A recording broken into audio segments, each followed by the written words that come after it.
আসসালামু আলাইকুম, স্বাগতম জানাচ্ছি নতুন সংবাদে। আমি মোহাম্মদ কিবরিয়া। এই মুহূর্তে জানিয়ে দিব আমাদের হাতে থাকা সর্বশেষ আপডেট। শুরুতেই থাকছে আজকের প্রধান সংবাদ শিরোনাম, পরে বিস্তারিত। যুদ্ধে ইরানকে পরাজিত করার দাবি করলেন ট্রাম্প। জাহাজ জব্দের ঘটনায় যুক্তরাষ্ট্রকে জবাব দেবে ইরান। নাগরিকদের বাকিতে কেনাকাটার সুযোগ দিল ইরান। এতক্ষণ শুনছিলেন সংবাদ শিরোনাম। যারা এখনও পর্যন্ত আমাদের চ্যানেলটি সাবস্ক্রাইব করেননি, সব আপডেট সবার আগে পেতে সাবস্ক্রাইব করে ভিডিওটি লাইক দিয়ে আমাদের সাথেই থাকুন। এবার বিস্তারিত। মার্কিন যুক্তরাষ্ট্রের প্রেসিডেন্ট ডোনাল্ড ট্রাম্প তার চিরাচরিত আত্মবিশ্বাসী এবং কিছুটা অতিরঞ্জিত ভঙ্গিতে ইরান এবং মার্কিন যুক্তরাষ্ট্রের মধ্যেকার চলমান উত্তেজনাকে কেন্দ্র করে এক নতুন এবং অত্যন্ত চাঞ্চল্যকর দাবি করেছেন। তিনি বলেছেন যে একটি সম্ভাব্য যুদ্ধে মার্কিন যুক্তরাষ্ট্র ইতিমধ্যেই ইরানকে পরাস্ত বা ডিফিটেড করে দিয়েছে, যদিও কোনো বাস্তব যুদ্ধ সংগঠিতই হয়নি। হোয়াইট হাউসে জানাবাদিকদের সাথে কথা বলার সময় ট্রাম্প বলেন, আমরা ইরানের বিরুদ্ধে একটি যুদ্ধে ইতিমধ্যেই জয়লাভ করেছি। আপনারা হয়তো সেটা দেখতে পাচ্ছেন না, কিন্তু এটা সত্যি। আমাদের সামরিক শক্তি অপ্রতিরোধ্য এবং তারা জানে যে আমাদের সাথে লাগতে আসার পরিণতি কী হতে পারে। এই অদ্ভুত এবং নজিরবিহীন দাবিটি বিশ্বজুড়ে কূটনৈতিক এবং নিরাপত্তা মহলে ব্যাপক কৌতূহল এবং মিশ্র প্রতিক্রিয়ার জন্ম দিয়েছে। দেশের শীর্ষস্থানীয় নিউজ পোর্টাল যেমন প্রথম আলো এবং যুগান্তর তাদের আন্তর্জাতিক পাতায় এই খবরটি গুরুত্ব সহকারে প্রকাশ করেছে। ট্রাম্পের এই যুদ্ধ না করেই যুদ্ধে জয় হওয়ার দাবিকে বিশ্লেষকরা কয়েকটি দৃষ্টিকোণ থেকে দেখছেন।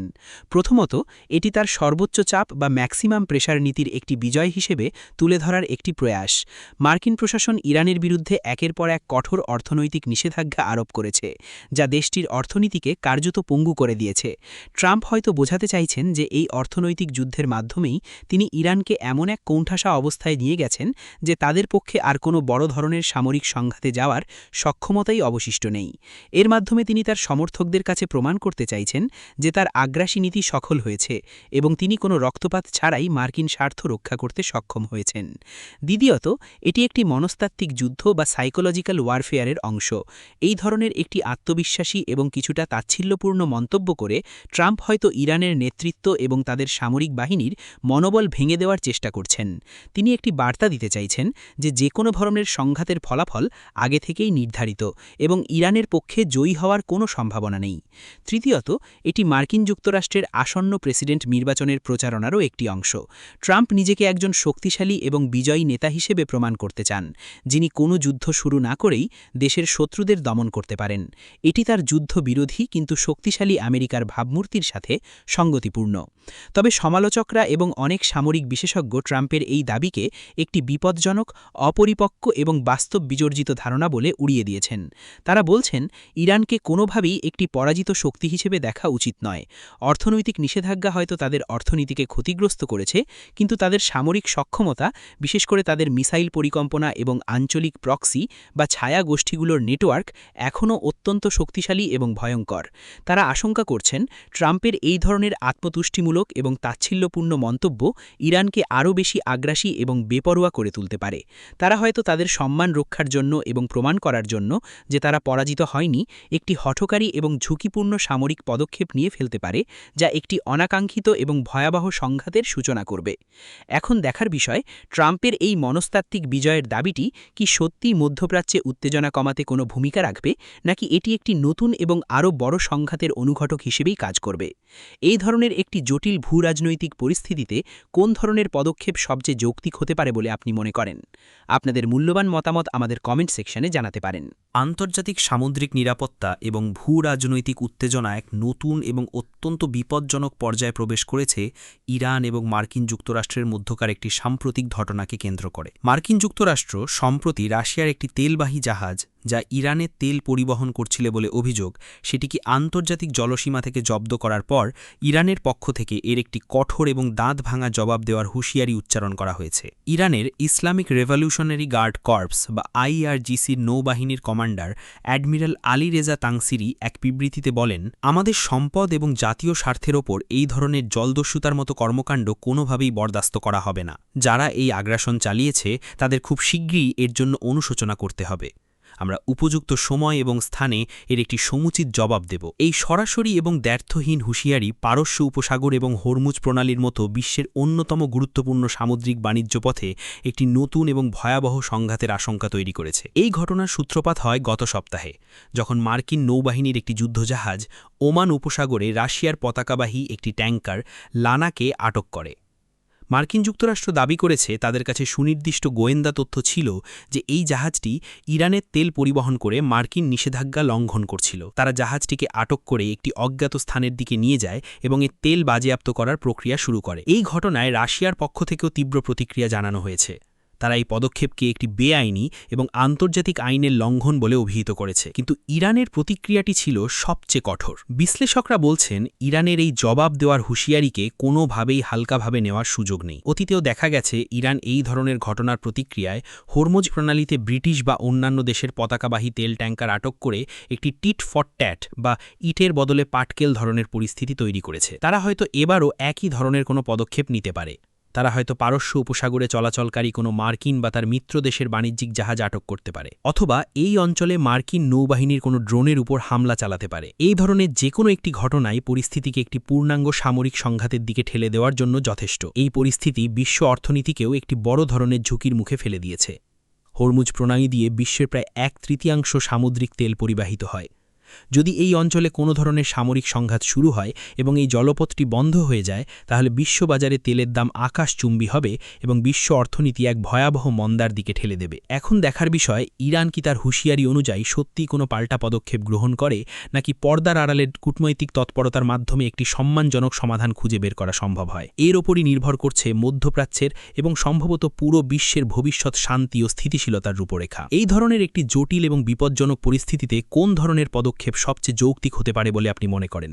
ইরানের অর্থনীতি, যা কয়েক দশক ধরে কঠোর আন্তর্জাতিক এবং বিশেষ করে মার্কিন নিষেধাজ্ঞার কারণে এক চরম এবং নজিরবিহীন চাপের মধ্যে রয়েছে, সেই পরিস্থিতি মোকাবেলার জন্য এবং দেশের সাধারণ মানুষের জীবনযাত্রাকে কিছুটা হলেও সহজ করার জন্য ইরান সরকার একটি নতুন এবং অত্যন্ত অভিনব অর্থনৈতিক উদ্যোগ গ্রহণ করেছে। ইরানের শিল্প, খনি ও বাণিজ্য মন্ত্রণালয়ের পক্ষ থেকে ঘোষণা করা হয়েছে যে তারা দেশের একটি বড় অংশের নাগরিকদের জন্য বাকিতে কেনাকাটা বা বাই নাও পে লেটারের মতো একটি বিশেষ স্কিম চালু করতে যাচ্ছে।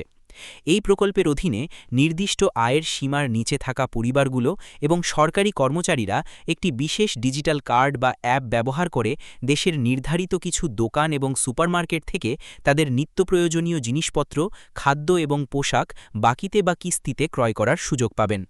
এই খবরটি ইরানের অভ্যন্তরীণ অর্থনীতি এবং সামাজিক পরিস্থিতি নিয়ে নতুন করে আলোচনার জন্ম দিয়েছে। এই প্রকল্পের মূল উদ্দেশ্য হল লাগামহীন মুদ্রাস্ফীতি এবং ক্রয় ক্ষমতার হ্রাসের কারণে ইরানের সাধারণ মানুষ, বিশেষ করে মধ্যবিত্ত এবং নিম্নবিত্ত শ্রেণী, যে এক ভয়াবহ অর্থনৈতিক সংকটের মধ্যে পড়েছে, তা থেকে তাদের কিছুটা হলেও স্বস্তি প্রদান করা। ইরানের সরকারি পরিসংখ্যান অনুযায়ী দেশটিতে মুদ্রাস্ফীতির হার বর্তমানে প্রায় 40% ওপরে এবং খাদ্যদ্রব্যের মুদ্রাস্ফীতি তার চেয়েও অনেক বেশি। এর ফলে সাধারণ মানুষের পক্ষে তাদের দৈনন্দিন চাহিদা মেটানোই অত্যন্ত কঠিন হয়ে পড়েছে। সরকার আশা করছে এই বাকিতে কেনাকাটার সুযোগ তাদের জীবনযাত্রার উপর থেকে কিছুটা চাপ কমাতে সহায়ক হবে। এই প্রকল্পের অধীনে প্রতিটি যোগ্য পরিবার একটি নির্দিষ্ট পরিমাণ ক্রেডিট বা ঋণ পাবে, যা তারা তাদের প্রয়োজন অনুযায়ী ব্যবহার করতে পারবে এবং পরবর্তীতে কোনো প্রকার সুদ ছাড়াই সহজ কয়েকটি মাসিক কিস্তিতে তা পরিশোধ করতে পারবে। এই প্রকল্পের অর্থায়নের জন্য সরকার দেশের কয়েকটি প্রধান রাষ্ট্রীয় ব্যাংক এবং আর্থিক প্রতিষ্ঠানকে নিয়ে একটি বিশেষ তহবিল গঠন করেছে। বিশ্লেষকেরা এই উদ্যোগটিকে কয়েকটি দৃষ্টিকোণ থেকে দেখছেন। একদিকে এটি একটি প্রশংসনীয় এবং মানবিক পদক্ষেপ, যার মাধ্যমে সরকার তার জনগণের প্রতি তাদের দায়িত্বশীলতার পরিচয় দেওয়ার চেষ্টা করছে। এটি প্রমাণ করে যে সরকার অর্থনৈতিক সংকট সম্পর্কে অবগত এবং তা মোকাবেলার জন্য তারা সক্রিয়ভাবে কাজ করছে। অন্যদিকে সমালোচকেরা এবং অনেক অর্থনীতিবিদ এই প্রকল্পটির দীর্ঘমেয়াদী কার্যকারিতা নিয়ে গুরুতর প্রশ্ন তুলেছেন। তারা বলছেন এটি অর্থনৈতিক সংকটের মূল কারণ অর্থাৎ মুদ্রাস্ফীতি, বেকারত্ব এবং উৎপাদনশীলতার অভাবকে সমাধান করছে না, বরং এটি শুধুমাত্র একটি ব্যান্ড-এইড বা অস্থায়ী সমাধান প্রদান করছে। তারা আশঙ্কা করছেন এই ধরনের একটি ক্রেডিট ভিত্তিক স্কিম দীর্ঘমেয়াদে দেশের জনগণের ঋণের বোঝাকে আরও বাড়িয়ে তুলতে পারে এবং অর্থনীতিতে এক নতুন ধরনের ক্রেডিট বাবল বা ঋণের বুদবুদ তৈরি করতে পারে। তারা মনে করেন একটি টেকসই সমাধানের জন্য সরকারের উচিত হবে মুদ্রাস্ফীতি নিয়ন্ত্রণ, দেশীয় উৎপাদন বৃদ্ধি এবং নতুন কর্মসংস্থান সৃষ্টির মতো মৌলিক অর্থনৈতিক সংস্কারের ওপর বেশি মনোযোগ দেওয়া। এখন দেখার বিষয়, ইরানের এই অভিনব অর্থনৈতিক পরীক্ষাটি কি সত্যিই সাধারণ মানুষের জীবনে কোনো ইতিবাচক পরিবর্তন আনতে পারে, নাকি এটি শুধুমাত্র একটি সাময়িক উপশম হিসাবেই থেকে যাবে। একটি দেশের অর্থনৈতিক সংকট মোকাবেলায় এই ধরনের পদক্ষেপ কতটা কার্যকর হতে পারে বলে আপনারা মনে করেন? দর্শক, এই ছিল আমাদের আজকের বিস্তারিত আয়োজন।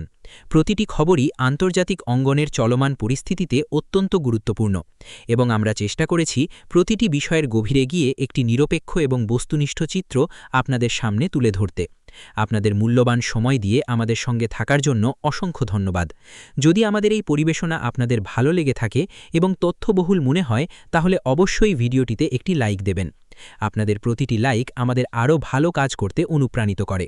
আর আপনি যদি আমাদের চ্যানেলে নতুন হয়ে থাকেন এবং এই ধরনের নিরপেক্ষ ও গভীর বিশ্লেষণমূলক খবর নিয়মিত পেতে চান, তাহলে এখনই চ্যানেলটি সাবস্ক্রাইব করে পাশের বেল আইকনটি অন করে রাখুন। এতে করে আমাদের নতুন কোনো ভিডিও আপলোড হওয়া মাত্রই আপনি সবার আগে নোটিফিকেশন পেয়ে যাবেন। ভালো থাকবেন, সুস্থ থাকবেন। দেখা হবে পরবর্তী কোনো গুরুত্বপূর্ণ আপডেট নিয়ে।